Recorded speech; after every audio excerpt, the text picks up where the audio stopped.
The Unrelating podcasts are meant to be for education and entertainment. They don't constitute a service or advice. For personal struggles, please reach out to a medical or mental health professional. Kelly, did you ever see the Saturday Night Live episode or sketch where there's a bunch of like guys and they're trying not to cry? So they start talking and then they do like the, they make faces. They're like contorting their faces. They're like gulping air so that they don't cry. I'm sure I have. It sounds like something that like Will Ferrell would have been probably part of. Yeah, I can't remember who was in it, but it was like hilarious and it made the rounds, on social media and all of that. And I think that's because like men especially could relate to that feeling of like, I can't cry in public, whatever's going on with me, I gotta kind of keep it inside. And so when we are thinking about our next guest and talking about, some difficult circumstances, it made me think of that, particularly for men, just, not being able to fully experience and express themselves through a difficult time. What can we say? Men are not necessarily the most emotionally available individuals at times, speaking from experience.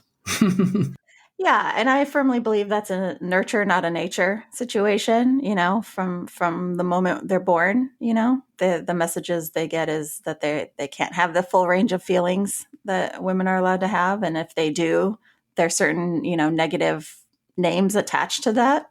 And so what do we expect when a man is older and can't fully express himself? It's because he spent his entire life not being able to. So then we get mad at men for the way we created them. Well, it's probably something he learned from his father, and who learned from his father, who learned from his father, and from society and imaging and movies and school. Guess what? There's help out there. Today, we actually are going to speak to a guest who has an organization who is doing a fantastic job of helping men deal with their feelings, dealing with loss, dealing with grief. Yeah. And I'm excited to learn about it. But from what I understand, to me, it would feel like kind of an ideal space, men supporting men through grief and loss, and kind of hopefully we'll learn more about how it's structured and more details about how it works. But it sounds so promising and so necessary. I'm happy to know it's out there. So let's learn more. Hi, I'm Kelly. And I'm Michelle. Welcome to Unrelating with Kel and Michelle.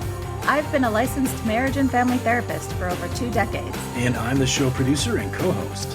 Together, we'll explore how we engage in relationships, why we do what we do, and what causes people to unrelate. Joining us today, Rob Ryder. He is the co-founder of the Sad Dads Club, a nonprofit that provides peer-to-peer community and support for bereaved fathers.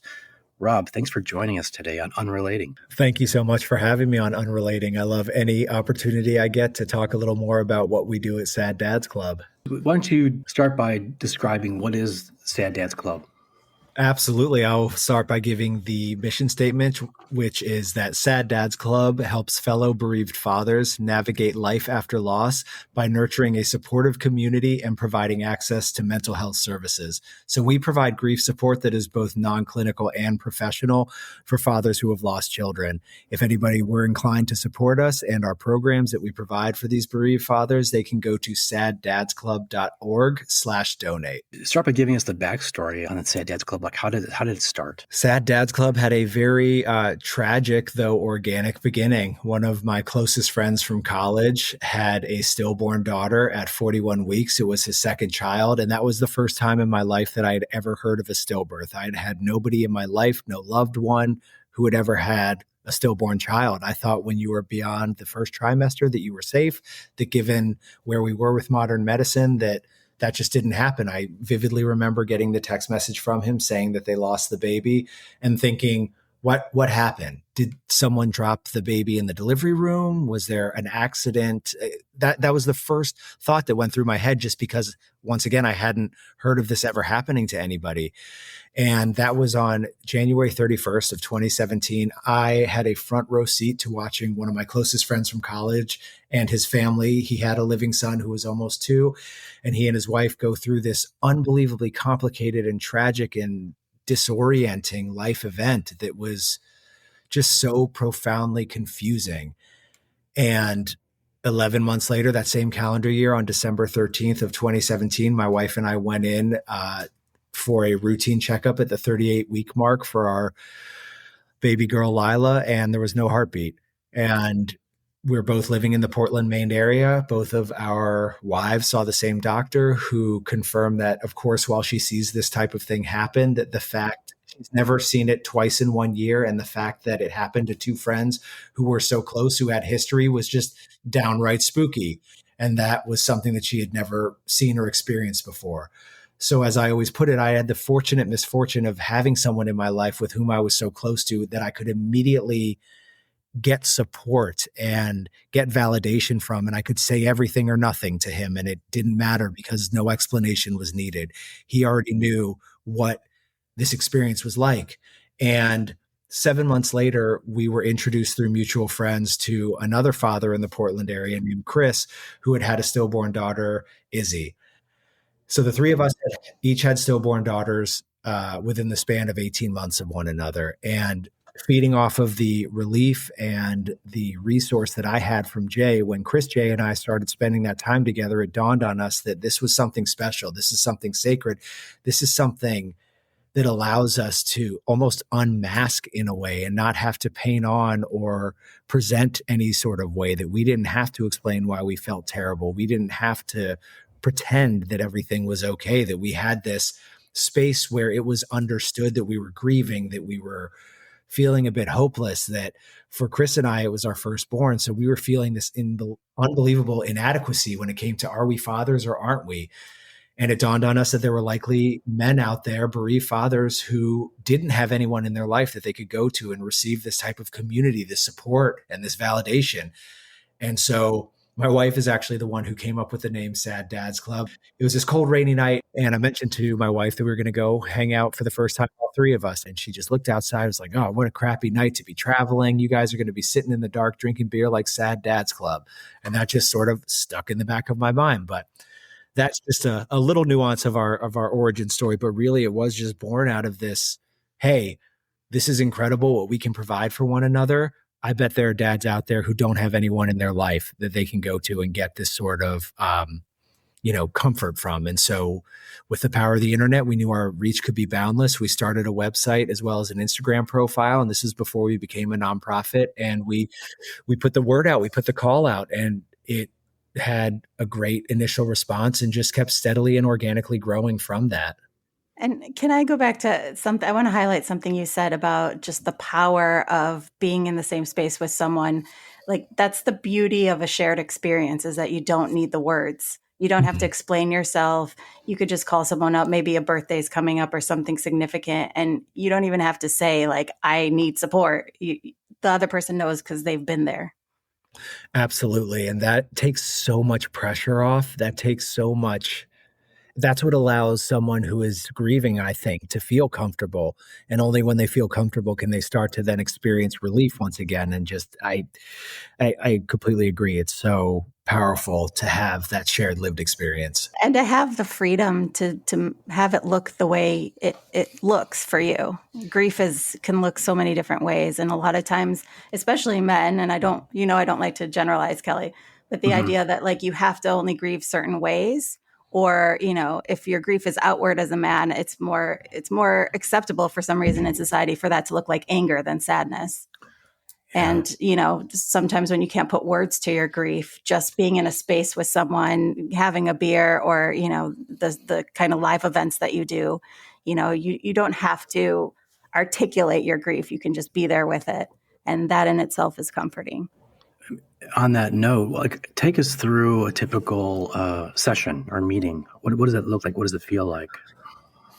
Every week on Thursday evenings, 8:30 p.m. Eastern, we gather on Zoom. And this had started out as something that was once a month, then it went to twice a month. And the demand to stay connected and to create something a little more consistent kept growing, and is what people were asking for. And so every Thursday now we host a Zoom session, and that looks a little different every Thursday. We have two different themes that we introduce on alternating weeks. So, for example, last night was Sad Dad's Open Hour, which is where we announce a topic ahead of time, a suggested topic, I should say, and we introduce it after doing introductions for anyone who wants to participate. I should also, before moving forward, say that within this digital or within this virtual community-based support space, everything is supposed to fit the comfort level of the individual. There is never any expectation that you have to share. You don't have to have your camera on. You can just be. And if that is how you feel most comfortable, given where you are in your grief, that is what we encourage.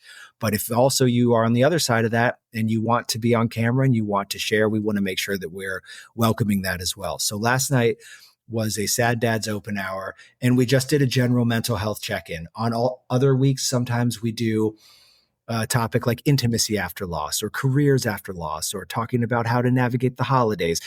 Sad Dad's Open Hour is a general open floor discussion, and whenever we introduce a topic, it is suggested. This space belongs to everybody. So if there's something that has been weighing on someone, we always say that, look, if there's something specific you want to talk about that is outside of the suggested theme, we are nimble. We can pivot. Please feel empowered to introduce that. We are here to support everyone, and that is collective and individual.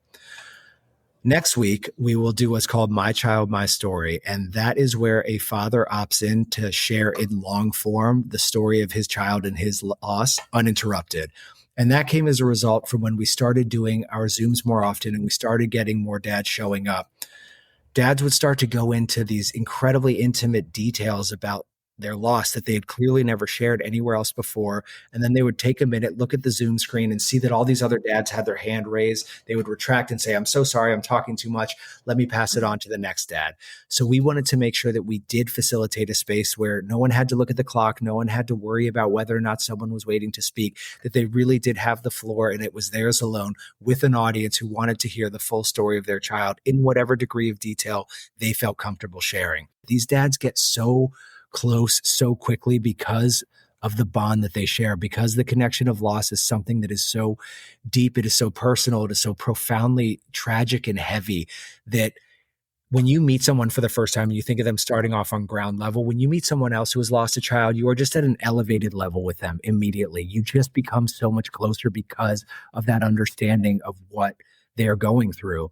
And so it when dads couldn't make a session on certain Thursdays, they would ask, oh, is there any chance we could record this? Because I really want to hear Lila's story, or I really want to hear Bella's story, or any child's name you could put in there. And then again, with the blessing of the presenter, we record it and then distribute it through our private Discord channel. There was such desire to support. And the guys who've been coming for a while, once we started doing this and some time had passed, would keep coming back because they wanted to be that same source of support for any new dad walking through our proverbial doors, because they felt so moved by what they received. They wanted to pay it forward and make sure that someone else who was new to our community felt that as well. Mm-hmm. And I would also say sometimes you don't know how much you need it till you're there. And you feel like a hit of empathy, and then, that just releases all the things you might have been holding in that you didn't even know. So I can imagine some dads being there like, I'll check it out, or, Totally. I'm not ready to share. But like the minute they feel that acceptance and empathy and understanding, I could imagine just a floodgate. We had a dad recently come whose wife had been, and often it is the partner who is encouraging or who has found our resource and then who encourages the bereaved father to join our group because it seems like it would be a good fit. It seems like something that would help. And we have a dad who recently, he joined us this calendar year and he's already been to one retreat. And he said that he very reluctantly came to a Zoom because his wife just kept telling him. And he was sort of blowing it off. He sort of felt as though like, are you kidding me? A bunch of guys talking about their feelings? No, thanks. And he turned his microphone off, turned his microphone on rather, turned his camera on and came in at the end and said, I was very reluctant to be here. My partner has been telling me over and over to come. I knew within 30 seconds of being here that it was the right place and I'm going to keep coming. It's interesting. You bring up some really valid points. I know as a fellow sad dad, I certainly, when we suffered our loss, I didn't really have that person to talk to. My wife did. So for me, it was a bit, you feel alone in many ways, like, because obviously a lot of the tension is on the mother who who lost the child. It's really hard to like process your own grief because you really are concerned. As men, we're kind of we try to take care of things. We try to fix things, and you can't fix it. There's nothing you can do to fix it. It's really hard for men to, quite frankly, to take care of themselves and to process that grief. And so, absolutely. And I think another part of that is we always want to be in control as men. We feel as though it's our job as the protector. And then when we lose that control, because there is no control in some of these circumstances, medically, things just happen that we cannot prevent. And so when we lose that control, we then focus our energy and our efforts onto our partner to see if we can take care of them, if we can make sure that they feel okay, that their physical recovery is being tended to. And that's our way to regain control. But in the process, we're putting off our own grief. And maybe also we are not ready to deal with our grief. And so this is a distraction from that. So we talk about this a lot in Sad Dads Club because a lot of dads experience delayed grief, whether it's the body is not ready and the mind and the heart is not ready to deal with this, to dive in and to really face it head on, because it's scary. And societally and generationally, we're brought up to believe that grin and bear it, tough it up, or suck it up rather, and rub some dirt on it. But that is the kind of stuff that will just erode you from the inside. I think the strongest thing you can do, the toughest thing you can possibly do, is face it and really deal with it, because it's going to be there for the rest of your life. You can do your best to ignore it, but it's not going anywhere. It's never not a part of your life for the rest of your time on this planet. And even in those first moments, to have some validation, like you're in disbelief in an unbelievable situation. It matches. Yeah. So a lot of times it's like, what the hell just happened? And nobody has an answer. And sometimes there is a medical answer that it's not satisfying. You know, it's not like it makes anything better. And so you're talking about men actually having the feelings that are important for them to feel. And I love it. I just want to say that.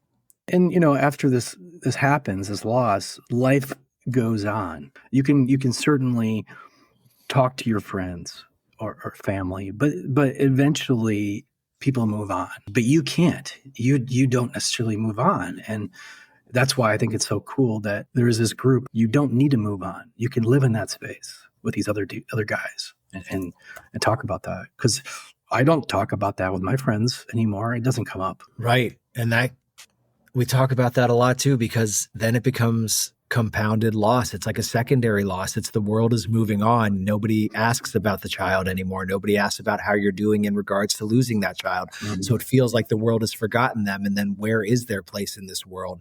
It's stuck only with you. Stuck is the wrong word, but it sits only with you. But then we are creating a space and we are nurturing a space where everybody acknowledges the child's name. They talk about it and let a dad know when they heard that name or saw it written somewhere, or when they saw the sign associated with a certain child, like our Discord, which is the private channel. Discord is an app where we have a private channel with hundreds of dads on it. And we have a birthday calendar, and every birthday it lights up of everybody giving birthday wishes to that child who isn't here. So creating a space where we are sure that that child can be remembered, honored, and celebrated, I think also allows these dads to go out and maybe not be so disappointed by all these other loved ones who just can't be there for them in that same way. And hopefully in the process is maybe preserving some family dynamics. And a shout out to loved ones too, who just don't know what to say. So they say nothing. You know, a lot of people have been in that position where they know no words are going to make things better. And so there's an avoidance there and not knowing how to support someone. That's the other great thing about this club is you know how to support someone who's been through this. We're the experts of our own grief. Yeah. Rob, a little bit more about you. How has this changed pre and post? How has this changed the way you approach male friendships and male bonding? Oh, that's a good question. I would imagine you've become more of a trusting person because you've put yourself out there, or you've also become more vulnerable too. I've always been an incredibly emotional person, for better or worse. Like I have always worn my emotions on my sleeve. I've been a musician. I've been an artist. I am a musician and an artist. And that has just been part of my wiring, which I think is what very naturally made this concept and this Sad Dads Club entity be something that I was so like, yes, we got to do this. Like, yes, of course, of course. I think I've always looked for, even pre and post, depth in my relationships. And maybe just because of the types of people that I found myself surrounded by, whether like-minded artists and musicians, or I don't know why I'm saying that as though they're two different things, because musicians are also artists. And if you Yes, looked they at are. my, if you looked at my visual art abilities, you would say, yep, the part of you You're a that is an musician. artist is definitely a musician. The reason I asked, and Michelle and I, we've had these episodes or shows where we've talked about male friendships, especially as we get older, and how they become more and more difficult to maintain, or certainly to find and maintain. So it seems like this is another place where men can bond, not only about grief, but just bond in general, and find friendship, friends they didn't know before. And that is something fascinating and special, uniquely special about Sad Dads Club, is these people whom on paper I've known for a single digit number of years, but have become some of my closest friends in the world. I've ventured to call them brothers. I mean, I know that these people, in this short amount of time, these people are these friends, these new quote unquote friends, are friends I'm going to have my entire life. Mm-hmm. And there's something so incredibly comforting about that, because they have such a deep connection to my daughter. They think of her with me, synonymously, like that. They know that's a part of me. Whereas I don't know that some of my oldest friends necessarily associate Lila with me in the same way that my newer Sad Dads Club friends do. And that's not a bad thing. It's just, I think what it's done for me in terms of friendships is it's actually allowed me, what I was getting at before with the family dynamics being influenced or changing, is that I have a place where I know I'm going to get the acknowledgement and the validation of being Lila's dad. And if somebody were to look at a picture, they wouldn't know that somebody's missing at all times. And I don't think I stated this earlier. I don't have the expectation that the friends whom I knew pre-loss are going to have that same acknowledgement, that same, hey, wishing me a happy birthday on Lila's birthday. And that's okay. And I am at peace with that. And maybe if I didn't have Sad Dads Club, that would be something that I would struggle with so deeply, because it's so important to have that child acknowledged, the one that no one sees, because she's my daughter forever. She is always going to be my firstborn. She is such a big part of my life and what has changed me entirely. I had never experienced a loss like that in my life leading up to losing Lila. And it has been so transformative. And I need her to have a space and a presence in my life. And I do need people to acknowledge her, but I have so many in Sad Dads Club who do, that I don't have to rely on my pre-loss friends to do the same. And she's so present because you get to talk about her and honor her. Do you have any suggestions for other dads who could find ways to connect with their son or daughter that they lost just in everyday life? I'm going to take something that someone else told me in answering this. We have an incredibly wise dad and mom, actually, in our community, who lost their daughter, Aisha, 45 years ago in 1980. And they very early on started engaging with Sad Dads Club, and they gave us this incredible perspective and insight from having lived this lost journey way longer than any of us had. I think I was 4 years out at the time when Sad Dads Club started. And so at the time he would have been around 40 or 41 years, he and his wife, Gail. And Rudy and Gail said, go out and do something in honor of your child. Do something beautiful, do something wonderful, do something kind, and do it in their name. Plant a tree, hold the door for somebody, make a piece of art, then gift it to someone, and just do it with that child in mind, because that is what you need to keep you feeling connected. Like, you do have that power. You don't have to wait for something that is like incredibly complicated or multi-layered. It can be something simple that just allows you to do something in their honor. And it doesn't, just something beautiful, something kind, something good. And that's actually what got me back into playing music. I started doing instrumental stuff in Lila's name. And that is the time that I would pick up the guitar and start recording and just doing these very simple, very short pieces. I would have her front of mind. And so she is a part of that release, that project, that production of something that I think sounds beautiful. She is with me in that. And that was the impetus of me getting back into picking up a guitar and playing again, whereas I had kind of just let it sit and gather dust. Mm-hmm. Well, yeah, can we talk a little bit about that trajectory? Because after a loss like that joy and laughter and fun feel either far away or for some people feel wrong. Mm-hmm. What's your Yep. take on how to incorporate that or bring it back into your life? I'm so glad that you brought this up because, again, it's something that we talk about a lot. Because when you lose a child, when you lose a baby, pain and sorrow are the most closely affiliated emotions and feelings that you have to them. So that's what you feel like connects you to them, to the point where you feel as though if you start moving on, that that's a betrayal to their memory, that you're not allowed to move on because that will mean that you love them less, that you're thinking of them less, that they're starting to leave your heart in some way, where that's not true. And I think the power of Sad Dads Club comes because all these dads are at different parts of their grief journey. And so a dad who is brand new and who says that they felt guilty for laughing the first time after they lost their child. And then to have other dads in there say like, no, you can laugh. Your child would want you to be happy, and you can start to find them in beautiful things in the world, like sunsets or the ocean or any sort of, we pick a lot of symbols for our children that we share with one another, and they're these beautiful things. There are hummingbirds, there are butterflies, there are dragonflies, there's sunsets, there are rippling water, there's mountains, trees. I'm pitch pine. I'm trying to call out all the things.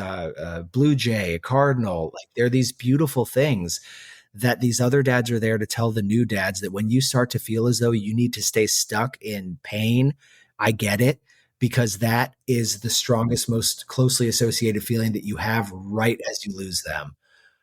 But as you evolve in your grief journey, it is absolutely acceptable and encouraged that you do find that child in beautiful things, that you do allow yourself to feel joy and light again, as wrong as it feels at first, but just keep going and keep trying, and you're going to get there. And that does not mean that you love that child any less. Mm-hmm. And then consequently, a lot of people end up having other children, and that can feel complicated. Oh, yeah. It becomes a life raft for a lot of people, especially, and I will speak only to my own experience, because in Sad Dads Club, we support fathers who have experienced a myriad of losses. Our hope was, even though the three co-founders had experienced stillborn losses, we wanted to create a space where a dad grieving the loss of any child or pregnancy loss could come and feel welcome. And we also said, we only know what we went through. We don't presume to understand. I don't presume to understand the experience of a father who has lost a toddler, or even a father who had a live birth and the child went to the NICU and never made it home. They're just circumstantially, they're different. But for my wife and I, and having a stillborn child, our daughter Lila, getting pregnant again was like this life raft that we were desperately trying to find. And it turned out that we endured secondary unexplained infertility. So it just by nature, in the truest sense of the word, took us longer to get pregnant with our rainbow baby, now living 5, almost 6-year-old Dallas, our son. What women go through and what my wife went through is nothing short of astounding. And I don't wish that journey on anyone, but I think that my wife and I are grateful for the fact that we had a little more time to process the loss of Lila before bringing in her little brother. It helped us, but I also know how desperately we were trying and how unbelievably crushing it was month after month to hear her say, "Oh, I'm feeling these certain things. I think it worked. I think we're pregnant again," only to find out then that she wasn't pregnant. I mean, that roller coaster was crushing, because we so desperately wanted to expand our family, not to replace Lila, but to just achieve that dream that we had collectively. And it still is complicated for me. And I just look at my son and I see this image of someone, he is the closest thing to Lila in the world, because he is a combination of my wife and me, just the same way that she was. There is no one on this planet who is closer to Lila than he is in that way. And maybe somebody who is a geneticist, I don't even know if I'm saying that word right, will come in and say like, well, actually, that's not true. But in just what I can understand in my limited understanding of genetics and biology, it just makes, he is, our son Dallas is a combination of the two of us, as is Lila. And so watching him grow up is the most miraculous, phenomenal, awesome thing I have ever experienced in my life. But it's also a reminder of all these things that I did not get, that we did not get with Lila. And that's complicated and that's hard. One of the complications or challenges that does come up for the partners is, there is a statistic of a greater chance of divorce or separation after a loss of a child. So I'm sure you do spend time with your sad dads talking about the relationships that they're in and how those are being affected by the situation. And that's something that we're trying to closely track to see if maybe what we're doing is able to, once again, preserve family dynamics in some way. And we conducted a survey, or rather deployed a survey with our members that was answered by over 100 bereaved dads in our community at the end of last calendar year. And over 95% are still with their partner, which is not like that defies the statistic that is out there. I've heard some debate about the validity, the exact percentage that ends in separation or divorce or splitting up of lost parents, but it will be something that we'd be interested to track over time, because that is something that we want to do. This is a space for dads, but it's also supposed to be a space that you can go where you can just let it out, and you can just kind of, however you engage with the space, whether it's talking, whether it's listening, that then afterwards you can return to these other areas of life where you are so in demand with your living children, if you have any, in your careers, with your partner, and just being able to have that space where you know it's dedicated, it's reliable, there's guys there, you're comfortable, you can get what you need, and then return to all the other areas of life where you're so badly needed. Rob, I'd be curious, do you have members who lost a child and then never ended up having children? And that's a different kind of grief.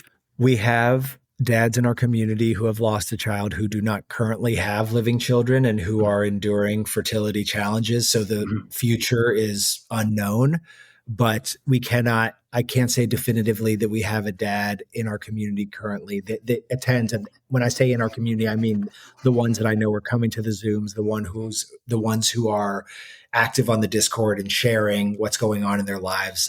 No one yet that we know cannot have children. And some are looking into surrogacy, some are looking into adoption, but the general age range from our group is on the younger-ish side of life, not though in family or starting a family definitions. I hope that was clear to anybody out there. It's like men who are in their mid to late 30s and their partners are the same age. So again, there are some who have lost a child who are still on that journey to hopefully be able to fulfill that dream of expanding their family, but they are not there yet.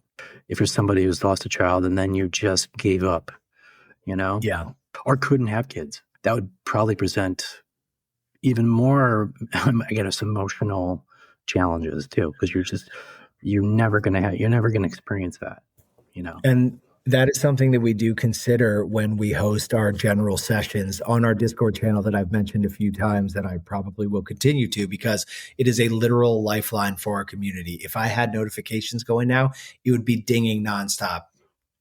Our dads are using that 24/7, and it's incredible. But we have a sub thread in our private channel that is dedicated to living children, and we intentionally do not talk about that in our general spaces. We leave it all to the grief, to the loss, about the child who died. And we don't talk about living children in that space because not everybody has them, and we don't want to be insensitive. And we really just do want to focus on, what does life look like now that we're grieving? How are dynamics shifting in different areas of your life? And also, this is a space to acknowledge, celebrate, and honor that child who died. So trying our best to be sensitive to that just for right now, what we know is not everybody has a living child. What advice would you have for men who are currently dealing with loss or will eventually deal with this similar kind of loss? It's hard because everybody is different, but I would encourage that they engage with Sad Dads Club. And that doesn't mean coming on and sharing. And I can't overemphasize the fact that we create our spaces, whether it's at our retreats in person, at our regional gatherings in person, on our online engagement spaces. We want the individual to show up however they feel comfortable. And I think that seeing and knowing that there's a community there and that they are ready to support you in whatever way you need it is vital. Community is paramount in healing. Community is paramount in just not grieving alone. It is a weight too heavy for anyone to bear alone.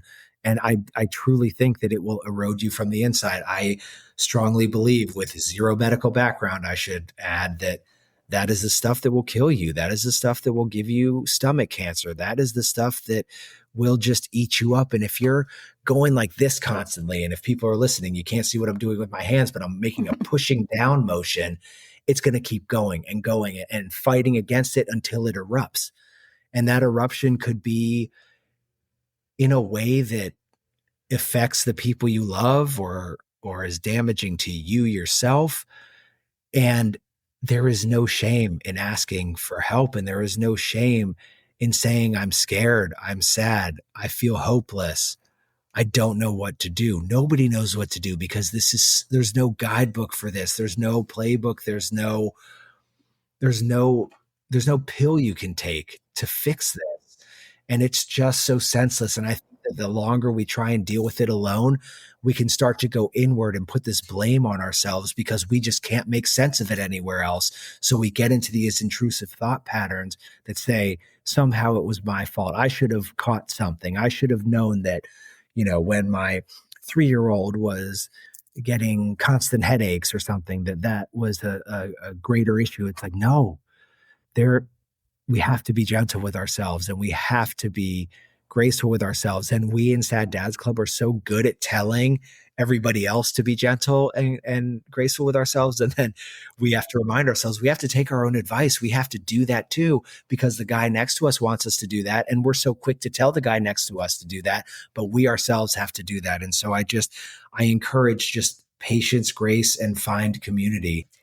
I will say I found this with men in my life and male clients that I've had, that for a lot of them, it doesn't take much permission for them to feel like they can share. If you just open the door even a little bit, if they're in a space where they feel safe, they're so relieved to be able to be in that space and to share and be vulnerable. It's when they feel like they can't, that they're being guarded and but it's like just the smallest window or permission can get a man to really open up. Yeah, there is something about the communal dynamic that really does. That's what we see so often. We see these guys who are new to the Zoom, and then we see by the end, they're turning their camera on, they're raising their hand, and they say the same thing often, which is, I had no intention of speaking tonight, but I felt compelled, not obligated, but compelled, because I've been listening and experiencing this incredible bravery and being vulnerable.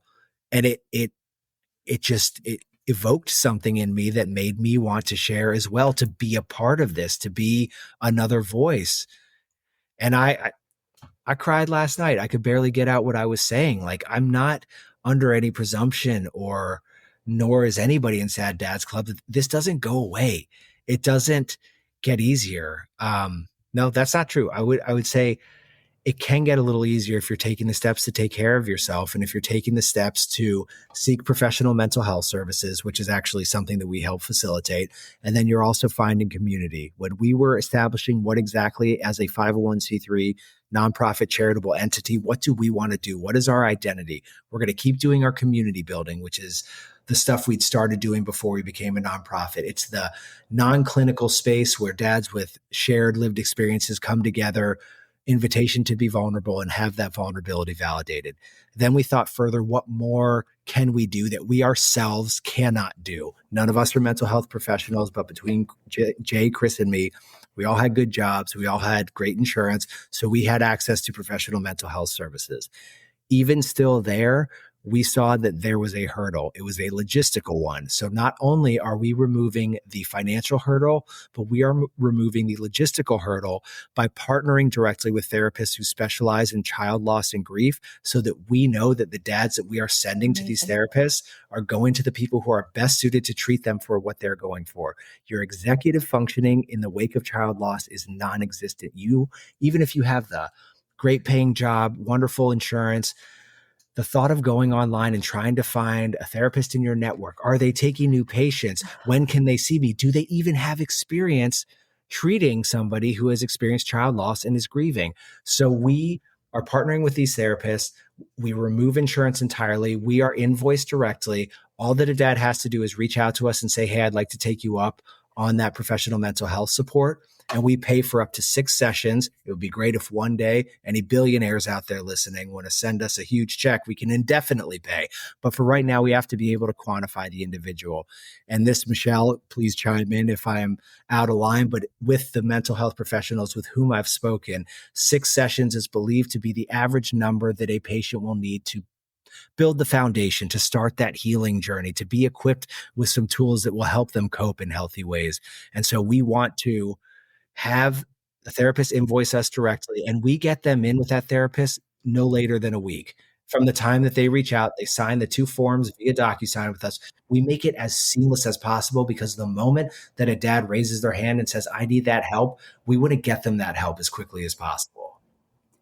Yeah, I don't think you can tell, but I'm actually crying right now from that, because that is worth its weight in gold. As a therapist, it infuriates me how hard it is to find good services and, financially to be able to afford those services, logistically, everything you're talking about. It's a nightmare for a lot of people to try and find mental health services.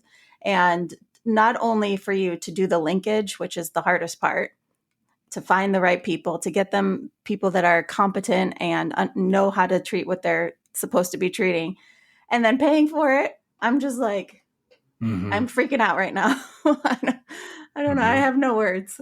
Yeah.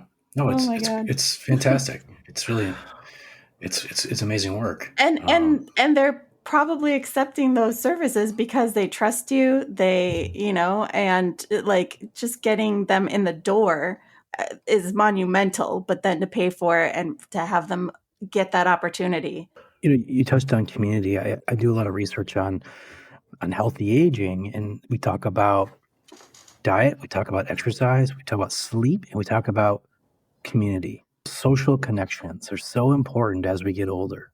Well, they're important throughout our entire lives, but as we get older, especially because we all know that there's a loneliness epidemic in this country right now, especially among men. Knowing that, it's really, I think that's why I think that, again, SAD is so important. I think there's other organizations that any type of community organization you can join, I'm sure, is going to be beneficial for your mental health. I would encourage people to do that. Volunteering, again, I started volunteering a lot more, and I can tell you, it's really, it just feeds your soul in many ways. Yeah. Yeah. So I would love to learn more about your studies and findings, because I just believe in that stuff so deeply. And I also would love your skincare routine. Yeah, I agree. It's my lighting, actually. No way. I don't believe that for a second. When you hear his age versus how he looks like he's 22. I don't feel like I'm 22. I imagine too, there's a lot of sad dads who check it out, and even the act of checking it out and knowing it's there is somehow comforting. So Right. just having a resource in your back pocket, it's like, if I need this at any time, I could pull it out. That in itself feels empowering sometimes. I've seen that in other scenarios. Yeah, I never really sought counseling after our loss, and I know my wife did. I didn't, and I just kind of grieved privately. I made it through, but certainly it would have probably benefited me to maybe get some professional counseling at some point. Even in the hospital, as families are being discharged without the child, a lot of dads felt like they were just kind of like accompanying their wife. And obviously there's a whole physical element that the birthing parent endures that needs additional care, attention by medical staff. But it is not uncommon for men to feel overlooked in those scenarios. And I've been talking a lot to care team staff at hospitals, and that's the question they always have is, how can we best support these dads? What can we do to make sure they're okay when they leave? And I was like, well, just have the right resources for them, because you're doing everything you can within the walls, and just acknowledging the dad and knowing that you can't take anything personally if they snap or if they say something a little bit terse or maybe that comes across as rude because they are struggling to keep their head above water in what is the most traumatic situation of their life. But any hospitals that I've spoken to, I'm like, the fact that you want to talk to me about this already says that you care enough. And so find any of the other hospitals who aren't reaching out and have them talk to me, because maybe they should also hear what we've got to say by way of advice for how to treat patients when they're under their care. It's hard though. But also it's just expectations. Going back to that, it's like the client that I had that was had suffered a stillbirth, that he said if I had punched a wall, everyone would have been like, okay, that, you know, that dad is grieving. But when I cried, people were like, got awkward with me and didn't know what to do and kind of, you know, walked away. Yeah. It's goes back to the old societal and generational expectation of just like grieving emerges or presents as rage, and that anger is the way that men deal with emotionally difficult and heavy situations. And it's like, what's that? Like, how do you console a woman who is crying? Console a man the same way? Years ago, I had a therapist who made me punch a pillow repeatedly. Do you ever do this, Michelle? And you're No. punch a pillow to I mean, I deal with know. Yeah. to deal with some of my anger issues. This is back. I think I was like maybe 30. Punch a pillow to just to deal with my anger issues, and it works. Physical release is a real thing. Speaking of physical, Rob, I noticed you're pretty tatted up. Oh, did you noticed? Oh, did I forget to wear sleeves to this interview? Oh, jeez, that was.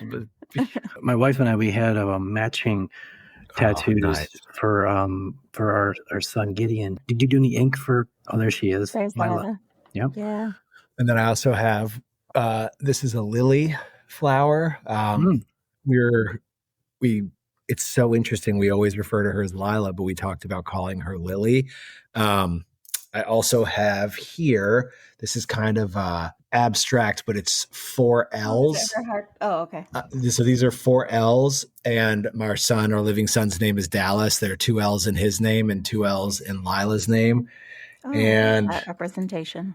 Gosh, where else do I go? This is a 3 of swords, but I have altered it to rather traditionally a 3 of swords appears with a rain cloud behind it, but I put this rising sun to represent hope. And so it's just the combination of grief and hope and the brighter days coming. And anything like on my stomach or no. I don't want to like play into stereotypes, and I don't know how Chris looks or your other founders, but you look like a tough guy, if I'm allowed to say that. So do you find some advantage to looking like a tough guy when you're showing emotions?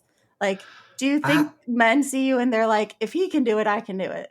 I've actually never thought of that. I am just like in who I am. Like this is me, as much as I came from a much more traditional and conservative appearance-wise family. I've always just been more alternative. I've always been into alternative music and art and, specifically punk music. And so this aesthetic is just how I feel comfortable. This is like me being me. As much as my mother hates the beard, it's just like, I'm sorry. This is how I feel most me. But I never considered that. I also because as I mentioned, I'm such an emotional person. I just feel like everybody associates me as being this very feelings driven and not soft in a way where I'm a pushover, but like I'm vulnerable. And I guess it does a bit juxtapose the appearance. Michelle, he looks tough, but he also has very kind eyes. Do you notice that? Oh, thank you. Stop it. Keep going.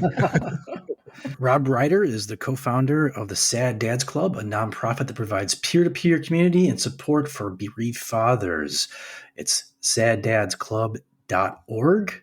Listen, I know we've taken up too much of your time, Rob. No. I can't say thank you enough for doing this podcast. I think it's been certainly healing for me and hopefully for our listeners as well. Hopefully there's some men out there who can listen to this and can take away some important life and loss lessons. Thank you both so much for inviting me to be here. As I always say, our community is what it is because these dads keep showing up. I am just here representing and speaking on behalf of such a bigger, grander thing that Chris J and I having an idea to start a community, it doesn't become one unless people show up, and beyond that, unless they keep showing up. So the pleasure was all mine. Any opportunity I can get to talk about the remarkable work being done, that's not patting myself on the back. That is acknowledging these remarkable fathers who show up over and over again for each other. I am always willing to take up however much time someone will give me to talk about it, because I truly believe it is a magical place that is providing incredible healing for so many. And our goal is to make sure that there's no dad who thinks there's nothing out there for them. If there is a dad who is grieving the loss of a child, we want them to know that this exists so that whenever they feel ready, they can come to us. Again, I know you're not taking credit for it, but you are spending your time and your effort and your energy and your emotions on this organization. And I think people keep coming back because you're there, anchoring it and moving it forward. Thank you. I've never been more fulfilled, inspired, and motivated to do anything else in my life. It is so profoundly important, and I'm so grateful to all the dads who make it what it is. And I want to do whatever I can to make sure we're reaching all the dads that don't yet know about us. I need to take some breaths because I'm a little speechless, because I've never, like, this level of happiness that something exists. Like, how often do you find out something exists and you're like pure joy? That's how I feel about knowing that Sad Dads Club is out there. Happiness rising out of the ashes of sadness, right? Yes. Well, my personal happiness as a person and as a therapist being that even though it was formed through tragic circumstances, that it's a resource that's out there for men who have lost a child. And that to me has been a gap in support. So that's what I mean by happiness. I think they call it the worst club with the best guys. Yeah, nobody wants to be a member of that club, of course, but to be a member and have that level of support and engagement and free space and vulnerability, I can't think of anything better.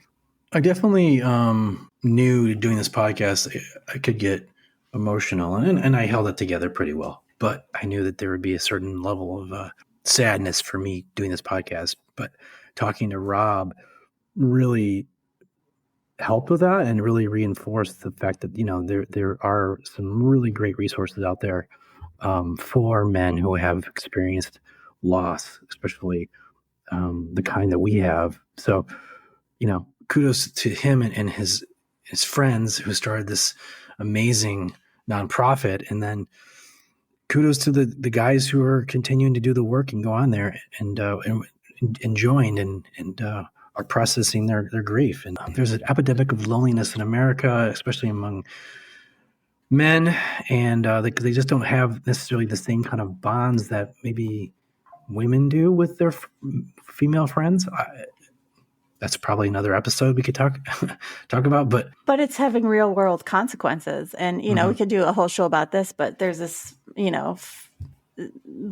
fancy new term going around, everybody likes a buzzword called man keeping. And it speaks to that, what you just talked about, which is, women feeling like they are carrying the emotional load for that man because he doesn't have other outlets.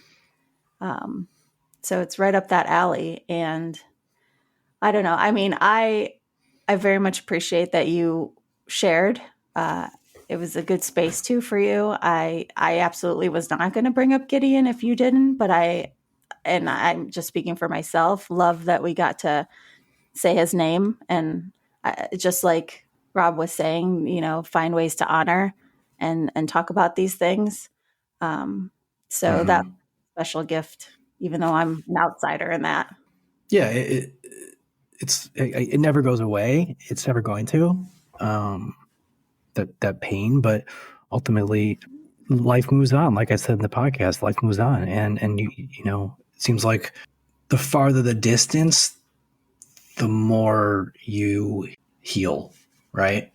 Yeah. I mean, it's one of those, just you're never going to be able to have one final thought about it. I like the analogy that grief is like waves, because you may be healing and then a wave comes and hits you and you didn't realize. So you have to have the freedom to have good days and bad days. Even, 10 years later, even 40 years later, you might have a wave hit. But at the same time, just like Rob was saying, that a lot of men find if they have the right community to support them, then they can connect back to the joys or the fun or their interests. And that is an important piece of moving forward. Yeah. The other thing I loved about the show is, yes, if you were a sad dad out there, you were exposed in the show to the most amazing resource. So that's great. But I also appreciate that we were speaking to the family members, relatives, and friends of someone who's gone through that. And I hope that if you are a friend, relative, or family member, that you feel a little bit more confident in reaching out. That there's some lesson learned in hearing this, to say, like, you know what, even if I don't have the right words, I can still say I'm there for the person. I can still send them a virtual hug, let them know I'm thinking about them. I can still say the child's name out loud and not feel like I'm going to create a wave of grief. So I would hope that, other listeners out there are taking something away too. Yeah. That happens quite a bit, I'm sure. Like I said, people move on and they don't want to bring it up, or they're afraid to bring it up, but they really shouldn't be. Because I think it only helps the bereaved parents, to talk about it, because they're certainly dealing with it. Me feel a bit alone. We are on an island. So And I think it's important to take accountability. So I'll say it again. I think especially given my profession, I dropped the ball with you guys, and that I know you said it's okay, but I want to put an apology out there, because I want you to know that I'm learning too, and that now I have more information, and I'll do better. I appreciate that. No, Trust me, I don't think about that. Right. So thank you for saying that. But I mean, you don't have to say anything. The point of accountability is, like, I say what I'm taking responsibility for, and I don't need you to comfort me or make me feel better because I'm acknowledging a mistake. I think we do that too often, Yeah. I don't think you made a mistake. Trust me. See, you're still doing it. Okay. It doesn't make you think, though, about times that friends or family have lost somebody, and then you don't really acknowledge it. Like, I think back to, like, when my good friends lost his dad. I have another good friend lost his mom. Actually, my 3 best friends all lost a parent. And I don't know if I was really there for them as well as I should have and could have. This is years ago, by the way. Mm-hmm. On the other hand, I had a friend who lost his father recently. I called him. He didn't return my call.